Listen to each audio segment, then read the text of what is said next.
everybody. Hello, welcome back.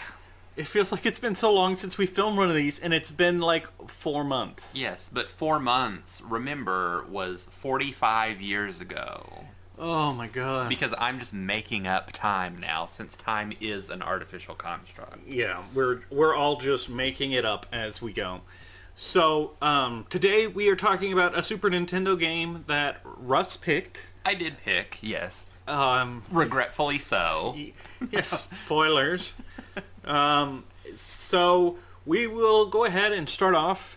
Oh, I guess I can say what we're playing, for the love of it. That would be a good I mean, it's on the title, but we are playing Robotrek for the Super Nintendo, which was... I'd seen the cover of Robotrek, but I never knew it was a JRPG. And does the cover really do it justice?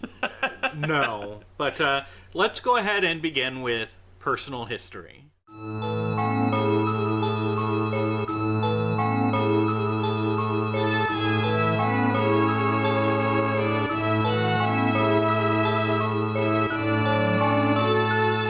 My personal history with this game, the reason that I picked it is that this was one of those games, I never owned it. I just rented it one time from my local video store when I was a child and goofed around with it for a little bit and then didn't think about it for 25 years. And then we started doing this project and I'm like, oh, there's an RPG called Robotrek that we should probably play at some point and review. Not nearly as fascinating a personal history as I normally have with these games. Well, I like it when your personal history isn't just, I had it, I played it. Yeah, that's true.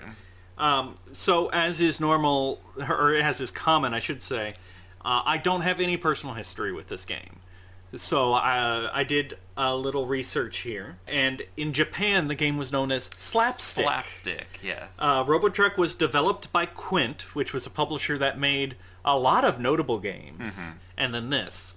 It was published by Enix for the Super Nintendo in 1994, and obviously, as the name would imply, the game is not meant to be taken too seriously. So I don't have a lot of personal history or anything else to fill in this topic with, so we can move on to story and characters. Yeah.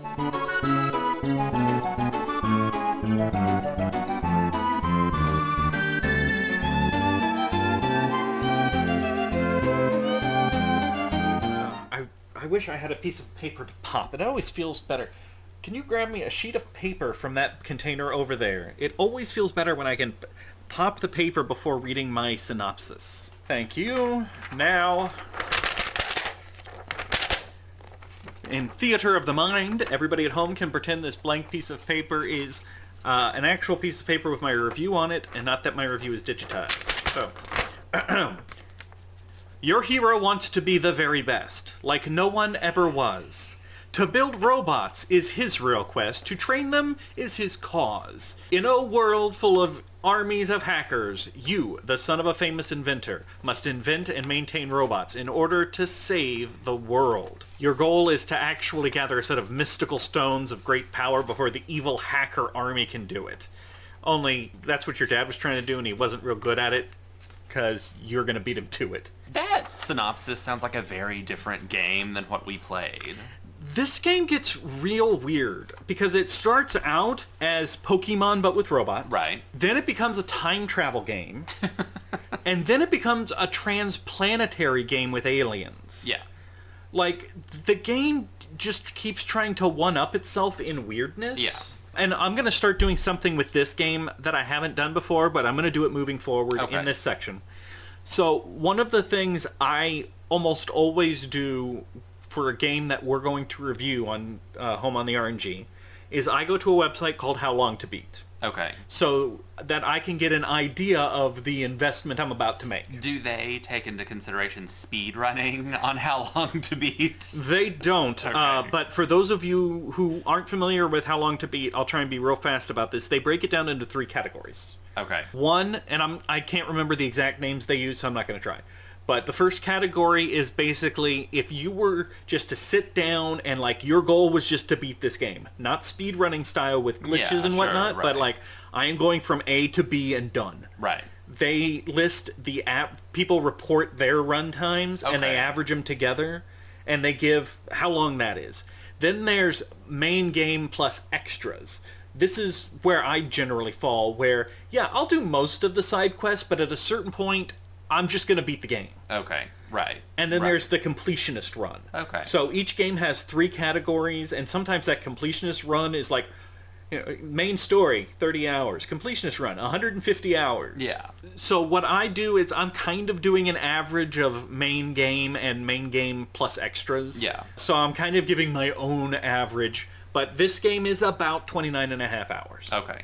And I look that up so I know what I'm in for, and I figure why not go ahead and put that into the reviews. That's interesting. I was unfamiliar with the website, so thank you for the information. Yeah, it's a great resource that I use a lot for these because JRPGs take a lot of time. One of the problems I had, really getting off topic, but I'll try and make it brief, when we played Trails in the Sky. Yes. I got impatient with the game because I felt like it was taking, like at a certain point, like I've invested enough time, the story should be over.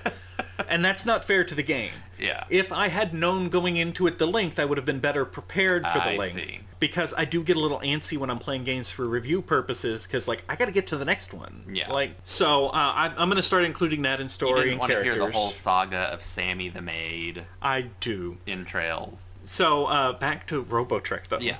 Robotrek is about a 30-hour game, which is, I'd say, average, maybe slightly longer than average for a Super Nintendo JRPG. Yeah. 20 to 30 hours feels average for those, to me. True, yeah. Yeah, Russ, did you want to talk about the great characters? Yeah, so many great characters in this game, like... ... There are characters, but none of them are particularly noteworthy. No, I don't really remember anyone in this game. What about the crab? The good old crab? He was the leader of the hackers in the beginning, and then he Yeah. helps you out at the end when he turns back into a normal crab. Yeah. This game just... The plot gets so weird that the characters stop mattering. Right. There's a reason it was called Slapstick, because it has about as much character development as a Three Stooges episode. So we can move on to what you guys are really here for, the combat system.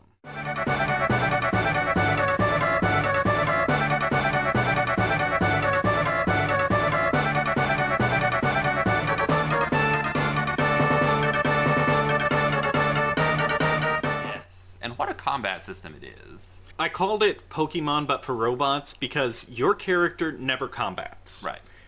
You build up to 3 robots in your lab, and you can switch out between them in combat. Only one robot fights at a time. It is grid-based. You move your character around the grid and select actions. It's very odd because it's grid-based, but it also looks like a Super NES Final Fantasy Battlefield. Yeah, because it's side-to-side orientation. Yeah, with your robot on one side and the enemies on the other, but then you have to move around the grid and position your robot, and I had no recollection of that from playing this as a child.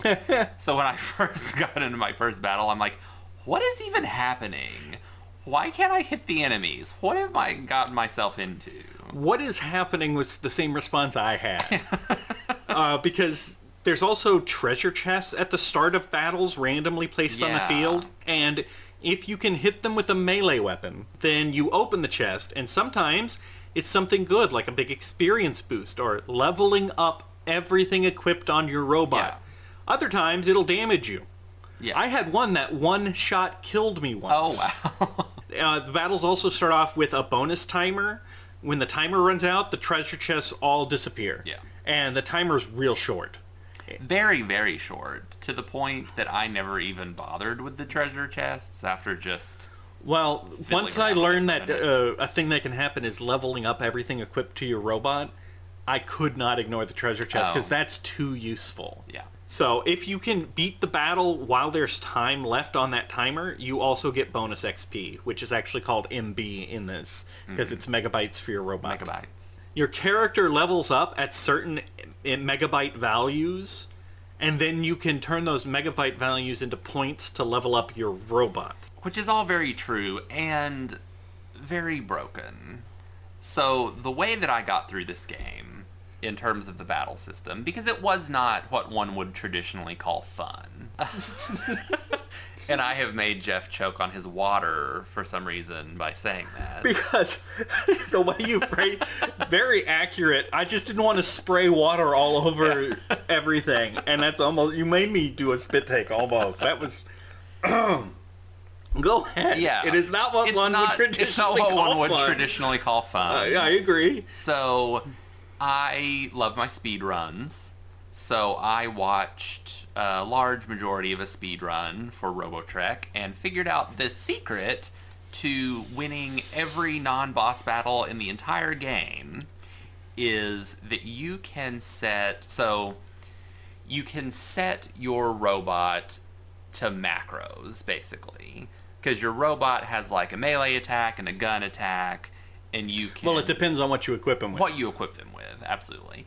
But you can set macros where you just hit, you assign actions. If I hit to a the command. left button, Correct. the left trigger, then he attacks with his sword, then he blasts the area with a bomb, and then he shoots his gun. And you get like combo attacks out of that. Yeah.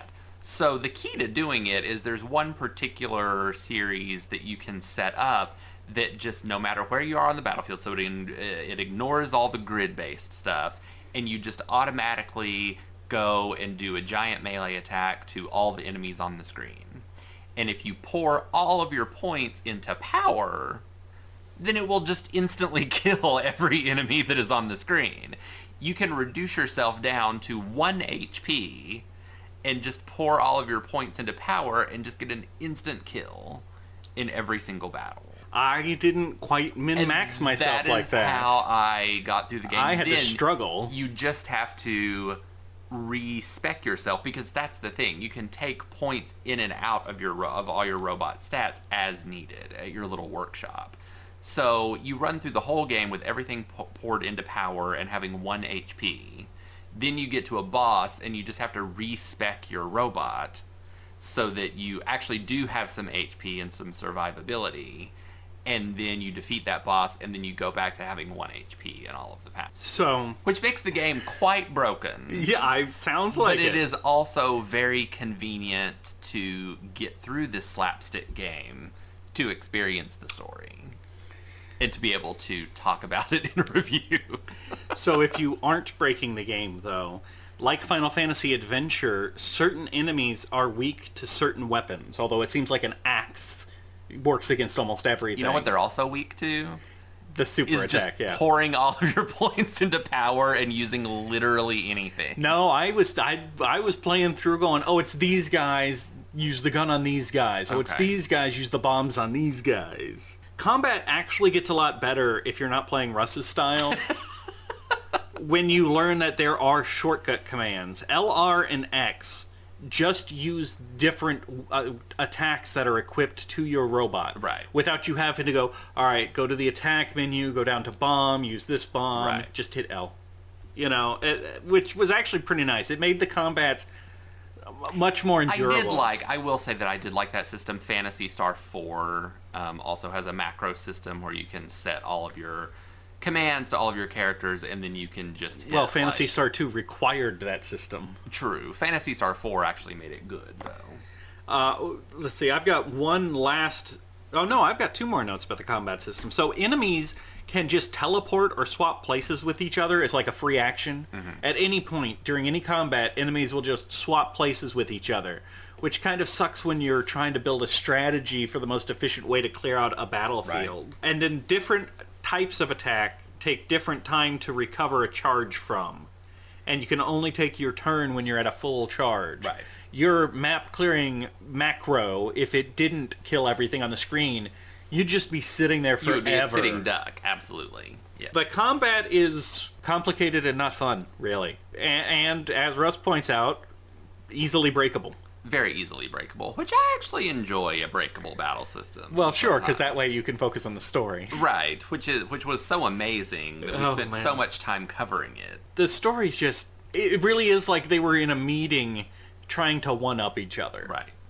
There's a weird feeling I had while playing it that, like, I don't know if this came out before or after Earthbound, but this was just the feeling that I got. It's like somebody on that development team played Earthbound and said, what a quirky, charming, wonderful little game. Let's make one of those. And that they had nobody with the requisite skill on the team to come up with anything that was really as quirky or charming as Earthbound was. That's fair. Yeah. So we're going to move on to innovations. This game does have some.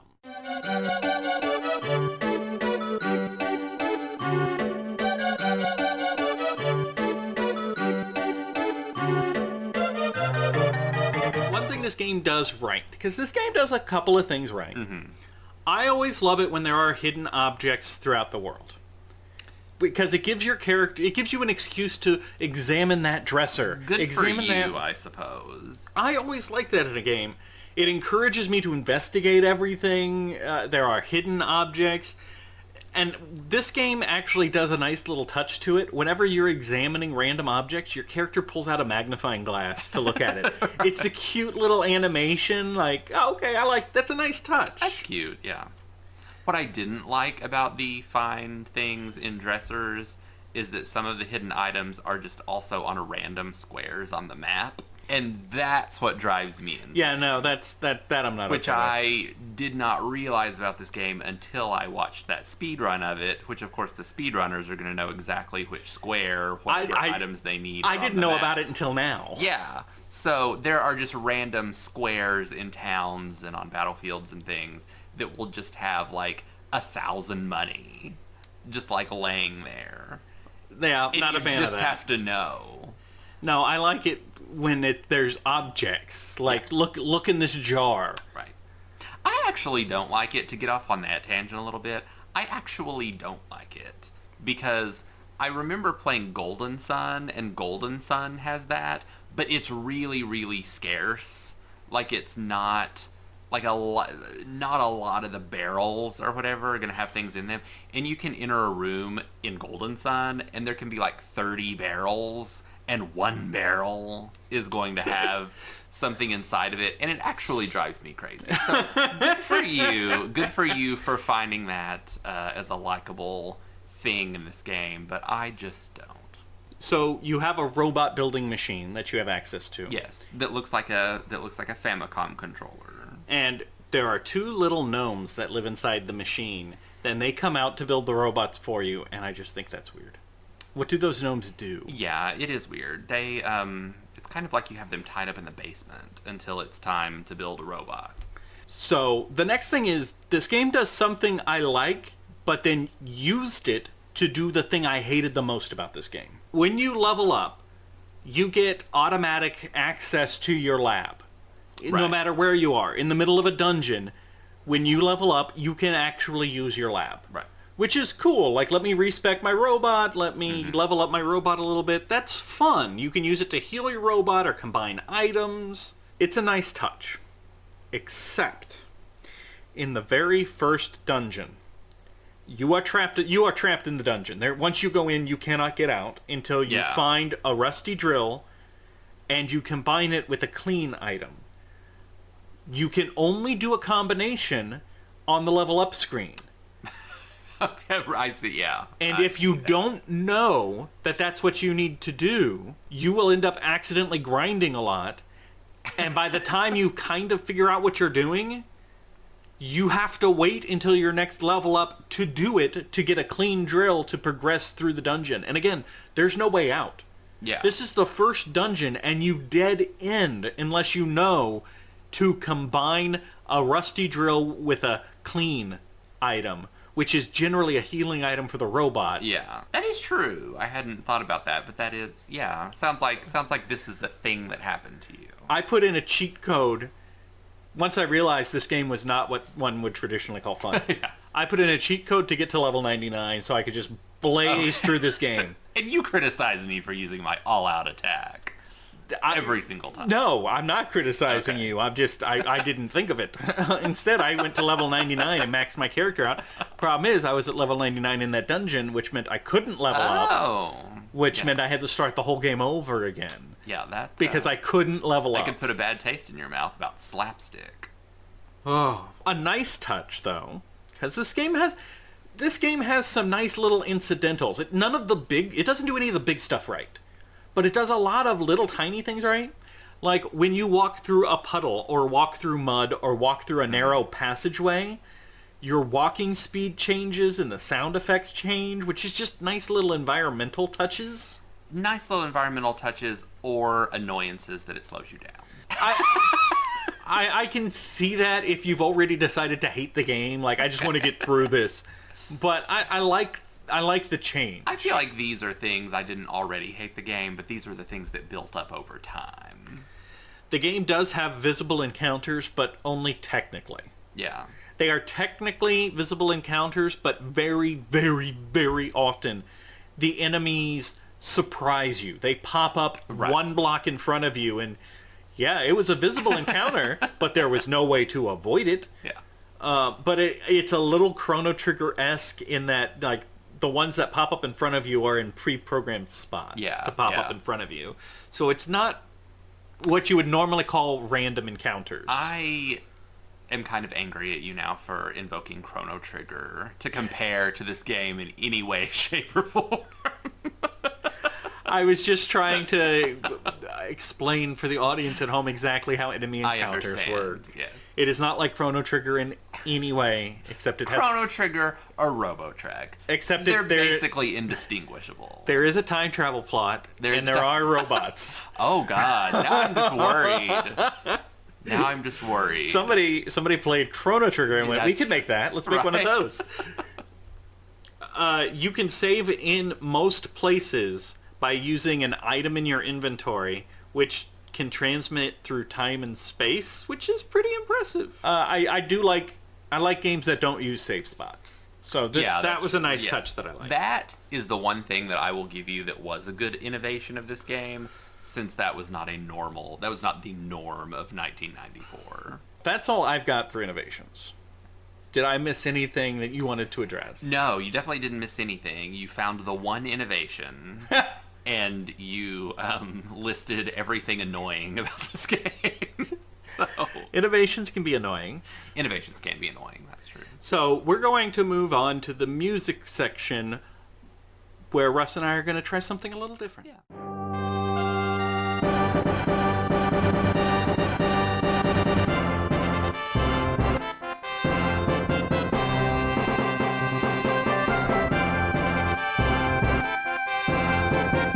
So, hopefully soon this pandemic will reach a point where we can have Chris Taylor, who is a professional musician, joining us again. But we are going to attempt to actually talk about the music. Before we began this review, Russ and I listened to some of the soundtrack to remind ourselves.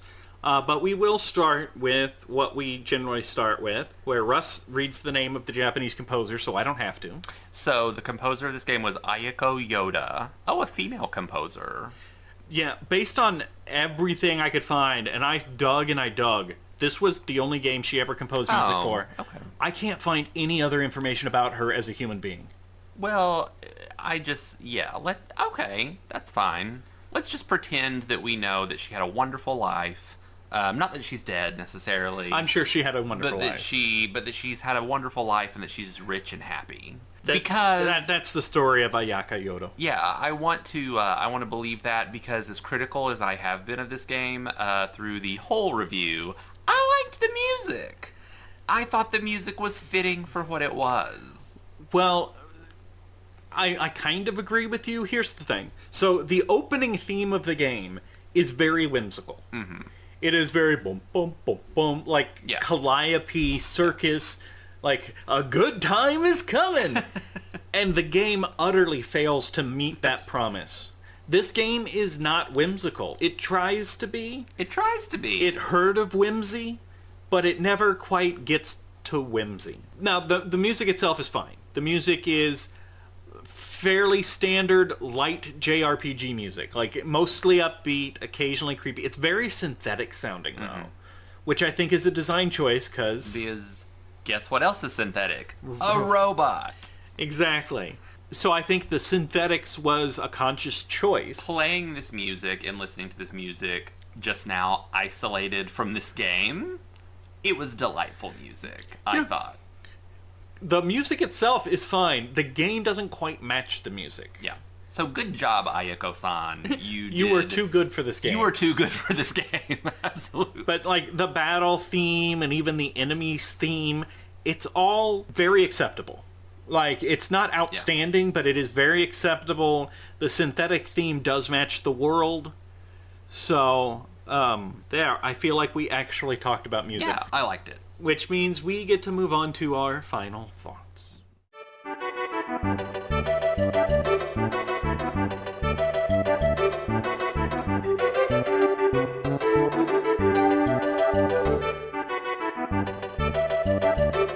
So my final thought on this game is that perhaps one of the producers or someone should have invested a little bit more money to bring in some kind of talent that had actually experienced whimsy rather than just reading about it in a book, and injected a little bit of that into the game. I think the intentions were very good of the developers of this game, and they just didn't hit the mark, except for Ayako Yoda, who did a great soundtrack for what she had to work with. And I'm not really going to give it a score. I'm kind of tired of giving games an actual letter score, because it feels like I'm saying that such and such a game is better than such and such a game. So I am just going to give this game 1 Ayako Yoda out of 5. So strange. I'm going to keep scoring Actually, I'm them. going to give it 4 Ayako Yodas out of 5, now that I understand my own ratings. Okay. Yeah. That sounds like the game did really well, though. Well, for Ayako Yoda, she did a really good job on it. So. Okay, but if you remove her from the equation, what kind of quantifiable... Then I would give it 1 slapstick out of 4. Okay. I appreciate all the new things the game was trying to do here, but it didn't really accomplish any of them. The whole experience was just very tedious. As you listen to this, you found out that Russ and I both use different speed strats to just get through this experience. Yeah. And that doesn't speak well of the game for me. That said, I also don't feel like this game was actively offending me, which I have felt about many games. So overall, it was a tedious experience. I'm going to continue using letter scores because they're helpful for me to put my feelings into a context. So I give this one a C. It was very middle of the road. It's a passing score, but nobody's impressed with what it did. Ayako Yoda did do a good job. Yeah. But for me at least, a soundtrack cannot save a game. A killer soundtrack cannot all of a sudden make a bad game enjoyable. Especially since you can separate the soundtrack. I could just listen to the soundtrack independently. Or I could play another game and play this soundtrack, you know? So, that's what I'm doing. I give it a C. So it barely squeaked by. Yeah. So, Russ, if they want to play Robotrek, where can they play it? If you want to play Robotrek, you can play it on your Super Nintendo. Pretty much the only option. And for good reason. Yeah, no remakes, no remasters. Not on the Switch Virtual Console. Oops. I made a little mistake there. Wait, is it on the Switch Virtual Console?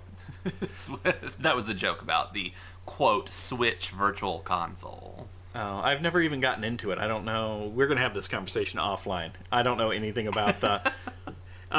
It doesn't exist. That's the joke. Jokes are always better when you explain them. Okay.